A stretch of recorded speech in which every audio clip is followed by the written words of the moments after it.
تصور کریں کہ آپ اپنی منزل پہ تیزی سے جانا چاہتے ہیں، لیکن کسی نے آپ کے اوپر بہت زیادہ ایک وزنی پتھر رکھا ہوا ہے، ایک بوجھ رکھا ہوا ہے، وزن رکھا ہوا ہے، جس کی وجہ سے آپ کی آگے بڑھنے کی رفتار متاثر ہو رہی ہے اور آپ تیز نہیں چل پا رہے ہیں۔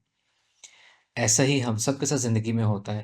ہم نے کچھ ایکسٹرا بوجھ اپنے اوپر اٹھا کے رکھے ہوتے ہیں، اپنے کندھوں پہ، اپنی سائیکالوجی پہ، اپنی نفسیات میں بہت سی ایسے وزن ہم نے اٹھا کے رکھے ہوتے ہیں جن کی ہمیں ضرورت نہیں ہوتی، اور ان سے ہماری آگے بڑھنے کی رفتار متاثر ہو رہی ہوتی ہے۔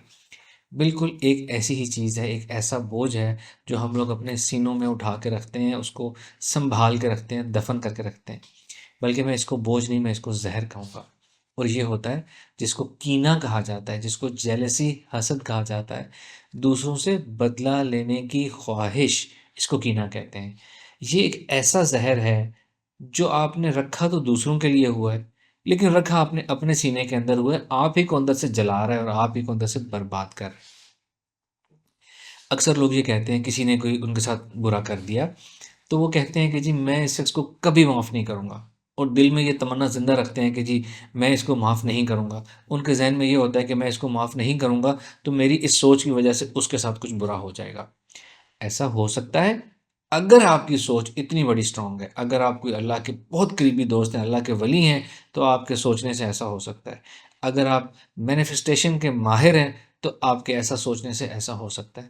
اگر ان دونوں میں سے آپ کچھ نہیں ہیں تو صرف آپ کے سوچنے سے اگلے کے ساتھ برا نہیں ہوگا۔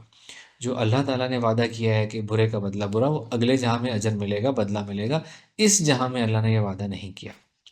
اللہ نے آپ کو یہ اختیار دیا ہے کہ کوئی جتنا برا کرے آپ اس کے ساتھ اتنا برا کر لیں۔ کر سکتے ہیں تو کر لیں، کیس کلوز کریں۔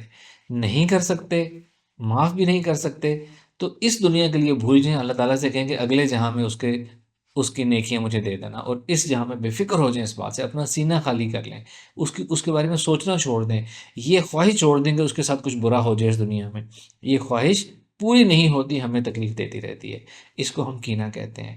اور سب سے بڑی بات کہ جہاں کچھ احادیث میں مغفرت کی جو احادیث ہیں، خاص طور پہ ایک 15 شعبان کے بارے میں ایک حدیث پاک ہے کہ اس رات اللہ تعالیٰ بہت زیادہ مغفرت فرماتے ہیں، سوائے 2-3 لوگوں کے، جس میں 2-3 شرطیں اور ہیں، اور اس میں ایک شرط یہ ہے کہ سوائے ان لوگوں کے جو کینہ رکھتے ہیں، بغض رکھتے ہیں۔ یعنی کہ بغض اور کینہ اتنی بری چیز ہے کہ اللہ تعالیٰ نے بھی اس کو پسند نہیں فرمایا۔ جن لوگوں کی مغفرت ہونی ہے ان میں بھی ان لوگوں کی مغفرت نہیں ہونی۔ تو اپنا کیس آگے فارورڈ کر دیں اگلے جہاں کے لیے کہ اگلے جہاں میں بدلہ لیں گے، یا اسی جہاں میں بدلہ لے لیں اور دل صاف کر لیں۔ اپنے سینے سے یہ بوجھ گرا دیں، آپ کی آگے بڑھنے کی رفتار تیز ہو جائے گی۔